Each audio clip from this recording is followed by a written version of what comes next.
اللہم صلی علی سیدنا محمد۔ بسم اللہ الرحمن الرحیم۔ قال النبی صلی اللہ علیہ وسلم اکرموا اولادکم او کما قال علیہ الصلاۃ والسلام۔ نبی کریم صلی اللہ علیہ وسلم والد ہونے کی حیثیت سے بھی نمونہ ہے، اور ہر والد کو اور والدہ کو یہ دیکھنا چاہیے کہ آپ صلی اللہ علیہ وسلم نے بطور والد والدہ ہونے کے والدین کے لیے آپ نے بطور نمونہ کے کیا ہدایات اور تعلیمات ارشاد فرمائی ہیں۔ آپ صلی اللہ علیہ وسلم نے ارشاد فرمایا اکرموا اولادکم، تم اپنی اولاد کی عزت کرو۔ ہمارے ہاں اس کا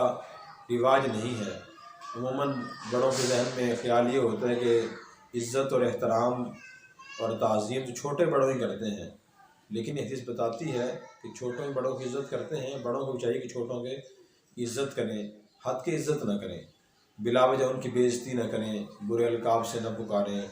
ان کو عزت دیں۔ آپ صلی اللہ علیہ وسلم خود اپنی اولاد کو عزت دیتے تھے۔ آپ صلی اللہ علیہ وسلم کی زندگی میں آپ کی ساری اولاد فوت ہو گئی سوائے حضرت فاطمہ رضی اللہ عنہ کے۔ حضرت فاطمہ رضی اللہ عنہ کی آپ بہت عزت فرماتے تھے۔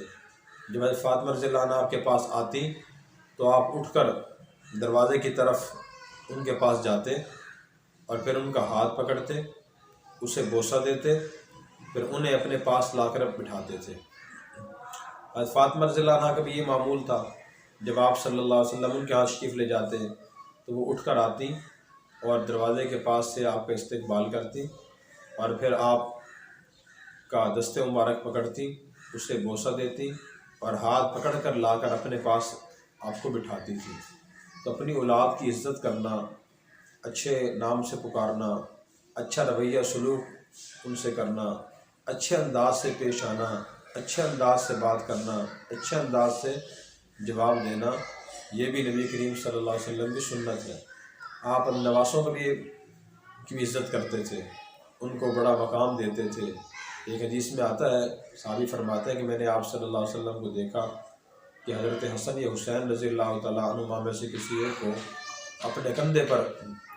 اٹھا کر لے جا رہے تھے۔ آپ دیکھیں اس معاشرے کے دینی اور دنیاوی دونوں حیثیتوں سے بہت ہی معزز شخص تھے، بلکہ دنیا میں سب سے زیادہ معزز انسان تھے۔ وقت کے آپ بادشاہ بھی تھے اور وقت کے پیغمبر اور نبی بھی تھے، لیکن آپ نے اتنی نواسوں کو عزت دی کہ آپ نے کندھوں کو بٹھا کے بازار سے آپ لے جاتے تھے۔ اسی طرح صحابہ کرام فرماتے ہیں ایک مرتبہ ہم آپ کے ساتھ تھے اور ہم گلی سے گزر رہے تھے کہ قریب حضرت حسین رضی اللہ عنہ کھیل رہے تھے، تو آپ صلی اللہ علیہ وسلم نے ان کو قریب بلایا لیکن وہ نہ آئے، تو آپ ان کو پکڑنے کے پیچھے دوڑ پڑے، ان کا دل خوش کرنے کے لیے، دل لگی کے لیے دوڑ پڑے۔ حضرت حسین آگے بھاگتے رہے اور آپ پیچھے دوڑتے رہے، بالآخر آپ نے ان کو پکڑ لیا۔ اسی طرح ایک اور واقعہ حدیث میں آتا ہے، جابر رضی اللہ عنہ فرماتے ہیں کہ میں نے آپ صلی اللہ علیہ وسلم کو دیکھا کہ آپ اپنے نواسوں کو اپنی پشت پر بٹھا کر، گھوڑے کی شکل بنا کر ان کو پشت بٹھا کے چکر لگایا کرتے تھے، یعنی آپ کے دست مبارک زمین پر ہوتے اور گھٹنے کے بل آپ اور ہاتھوں کے بل چلتے ہوئے اپنے نواسوں کو کندھے پہ اپنی پشت پر سوار کر لیے کرتے تھے،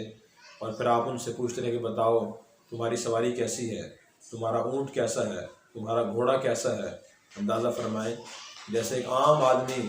یا بچہ دوسرے بچے کو خوش کرنے کے لیے جو رویہ اختیار کرتا ہے، آپ بچوں کو خوش کرنے کے لیے بعض اوقات یہ رویہ بھی اختیار فرماتے تھے۔ اسی طرح ایک مرتبہ آپ صلی اللہ علیہ وسلم جمعہ خطبہ ارشاد فرما رہے تھے، حضرت حسن یا حسین رضی اللہ عنہ سے ہوئے لڑکتا ہوا گرتا ہوا قریب آ گئے، مسجد میں آ گئے، تو آپ ممبر سے اترے اور آپ نے ممبر سے اترنے کے بعد دوران خطبہ نواسے کو اٹھا لیا اور پھر آپ نے فرمایا انما اولادکم انما اموالکم و اولادکم فتنہ، بے شک مال اور اولاد فتنے کا باعث ہوتے ہیں۔ اور پھر آپ نے یہ فرمایا کہ مجھے معلوم نہ ہو سکا کہ میں ممبر سے کب اترا، یعنی اتنی آپ کو نواسوں سے محبت تھی کہ خطبے کے دوران آپ نے نواسے کو اٹھا لیا اور خطبہ آپ نے چھوڑ دیا۔ اسی طرح آپ صلی اللہ علیہ وسلم کے نواسے اور آپ کی نواسیاں دوران نماز آپ کی سجدے کی حالت میں پشت پر سوار ہو جاتی تھی تو آپ سجدہ لمبا فرما دیا کرتے تھے تاکہ انہیں گر کر چوٹ نہ لگ جائے۔ اسی طرح آپ صلی اللہ علیہ وسلم جب نماز پڑھاتے تھے شروع میں جماعت کراتے تھے، جماعت میں خواتین بھی جماعت میں شریک ہوتی تھیں، تو آپ نے فرمایا کہ بعض اوقات میں ارادہ کرتا ہوں کہ نماز میں لمبی سورت کی تلاوت کروں، لیکن پھر بھی کسی بچے کی آواز رونے کی پیچھے سے آتی ہے، میں نماز مختصر کر دیتا ہوں۔ دیکھیں آپ کے دل میں بچوں کی اور اولاد کتنی شفقت تھی، کتنی محبت تھی۔ ہمیں چاہیے کہ ہم بھی اپنی اولاد کی سے شفقت کا معاملہ کریں، عزت کا معاملہ کریں، بے عزتی کا معاملہ نہ کریں۔ اس بارے میں حضرت یعقوب علیہ السلام اور حضرت نوح علیہ السلام کا واقعہ بھی ہمارے سامنے ہے۔ یعقوب علیہ السلام کے بیٹوں نے اپنے بھائی یوسف علیہ السلام کنویں میں ڈالا، والد سے دور کیا، جھوٹ بولا کہ بھیڑیے نے کھا لیا ہے، اور یعقوب علیہ السلام کو یوسف علیہ السلام سے بہت ذرا محبت بھی تھی، پھر بھی یعقوب علیہ السلام نے بیٹوں کو نہ گالی دی، نہ انہیں آگ کیا، نہ گھر سے نکالا، نہ ان سے بات چیت بند کی،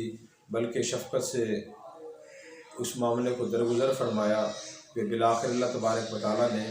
یعقوب علیہ السلام کو یوسف علیہ السلام دوبارہ عطا فرما دیے۔ اسی طرح نوح علیہ السلام کو دیکھیں کہ ان کا بیٹا کنعان کتنا نافرمان تھا، وہ غیر مسلم تھا، کفر سے بڑا دنیا میں گناہ کوئی نہیں ہے، کفر سے بڑا دنیا میں گناہ کوئی نہیں، لیکن پھر بھی حضرت نوح علیہ السلام آخر وقت تک اپنے بیٹے کو سمجھاتے رہے، یا بنی ارکب معنا ولا تکن مع الکافرین، اے میرے بیٹے کشتی میں سوار ہو جاؤ، کافروں کے ساتھ نہ رہو۔ کہ بیٹے نے کہا کہ سآوی الی جبل یعصمنی من الماء، میں پہاڑ کی چوٹی پر چلے جاؤں گا، وہاں تو سیلاب کا پانی نہیں آ سکتا۔ پھر نوح علیہ السلام نے سمجھایا کہ لا عاصم اليوم من امر اللہ الا من رحم، آج جس پر اللہ کا رحم ہوگا وہی عذاب سے نجات پائے گا، جس پر رحم نہیں ہوگا اور وہ غیر مسلم ہے، وہ کہیں بھی چلا جائے وہ عذاب کا شکار ہو جائے گا۔ قرآن کریم کہتا ہے وحال بینہم الموج فکان من المغرقین، کہ نوح علیہ السلام آخر وقت تک بیٹے کو سمجھاتے رہے، یہاں تک کہ طوفان نوح آ گیا پھر بھی سمجھاتے رہے، درمیان موج حائل ہو گئی اور اس موج نے بیٹے کو غرق کر دیا۔ تو اندازہ فرمائیں کہ اللہ کے انبیاء علیہ السلام اپنی اولاد سے کتنی شفقت فرماتے ہیں اور کتنی رحم دلی کا، عزت کا معاملہ فرماتے ہیں۔ آج بہت سے والدین کو یہ شکوہ ہے کہ جی اولاد نافرمان ہے اور اولاد سختی سے بات کرتی ہے، بات کرتے ہوئے آداب کا خیال نہیں رکھتی۔ اس کی ایک وجہ بڑی یہ بھی ہوتی ہے کہ والدین خود اپنی اولاد سے بچپن سے اسی غلط رویے سے پیش آتے ہیں۔ بعض بے علم یا بدعمل والدین اپنی اولاد سے جب بات کرتے ہیں تو گالی دے کر بات کرتے ہیں، جب بھی بات کرتے ہیں چیخ چلا کر بات کرتے ہیں، جب بھی بات کرتے ہیں تو ڈانٹنے کے انداز میں بات کرتے ہیں، الٹا نام لے کر بات کرتے ہیں، لوگوں کے سامنے ان کی بے عزتی کرتے ہیں، انہیں کمزوریاں اور عیب ظاہر کرتے ہیں۔ جب والدین یہ رویہ اور طرز عمل اختیار کرتے ہیں پھر والدین کو دیکھ دیکھ کر اولاد کو بھی یہی گندی عادتیں پڑ جاتی ہیں۔ اگر والدین چاہیں کہ اولاد ہماری عزت کرے تو والدین کی ذمہ داری ہے کہ وہ اپنی اولاد کی بھی عزت کرے تاکہ ان عزت کی انہیں عادت ڈلے اور وہ عزت لوٹ کر ان کے پاس آئے۔ آپ صلی اللہ علیہ وسلم کا طرز عمل اپنی اولاد کو عزت دینے کا تھا، بے عزتی کا نہیں تھا۔ آپ صلی اللہ علیہ وسلم نے اپنی ساری اولاد کو عزت دی۔ آپ کے بیٹے حضرت ابراہیم بچپن میں ایک لوہار کی بیوی دایا تھی، اس کے یہاں پرورش پا رہے تھے۔ صحابہ کرام فرماتے ہیں کہ ہم جاتے تھے حضور صلی اللہ علیہ وسلم کے ساتھ اور آپ وقتاً فوقتاً بیٹے کو ملنے جایا کرتے تھے۔ جب اس لوہار کے گھر میں داخل ہوتے دھواں بہت ذرا ہوتا تھا، اس دھوئیں میں ہی بھی آپ صلی اللہ علیہ وسلم گزرتے تھے دھوئیں سے، اور دھوئیں میں بیٹھے رہتے تھے اور ابراہیم کو دیکھتے رہتے تھے۔ ایک مرتبہ کا واقعہ یہ بیان کیا گیا، ابراہیم بہت بیمار ہو گئے، مرنے کے قریب تھے، اس وقت آپ تشریف لے گئے اور آپ نے اپنے بیٹے کو اپنے ہاتھوں پر اٹھایا اور جب دیکھا کہ یہ بہت بیمار اور پریشان ہے تو آپ کی آنکھوں سے آنسو جاری ہو گئے۔ اور ایک صحابی نے حضرت عبدالرحمن رضی اللہ عنہ نے پوچھا کہ یا رسول اللہ کیا آپ بھی رو رہے ہیں؟ ان کے ذہن میں خیال یہ تھا کہ شاید یہ رونا بے صبری کی علامت ہے، تو آپ نے فرمایا کہ ہاں میں بھی رو رہا ہوں، یہ رونا بے صبری کی بات نہیں ہے بلکہ دل کی نرمی کی علامت ہے۔